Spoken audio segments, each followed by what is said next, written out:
আজ একটু অন্য পোশাকে এলাম, আশা করি তোমাদের ভালো লাগবে। তাহলে চলো শুরু করি। তোমরা কেউ কখনো ফুটোতে আঙুল দিয়েছো? কেমন লেগেছিল বলো তো?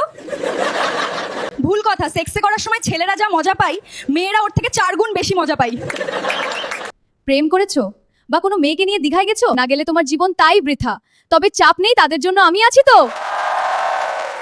একদিন এক মুচির বিয়ে হলো তো, ফুলসজ্জার রাতে কিছু না করেই ঘুমিয়ে পড়লো।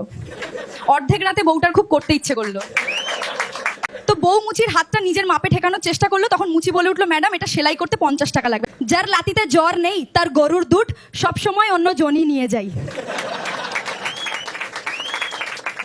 আর এখন তো ভাইব্রেটর মেশিনও বেরিয়ে গেছে। সব ছেলেদের পক্ষে আমি বলতে চাই, অনেক ছেলেদের অধিকার এখন শশা আর কলাতে কেড়ে নিয়েছে। দেখো, এইসব নোংরা নোংরা ভাবতে আর ভিডিও বানাতে অনেক পরিশ্রম লাগে, তাই প্লিজ আমাকে সাপোর্ট করো আর তোমাদের ভালোবাসা দেখিও একটা সাবস্ক্রাইব করে।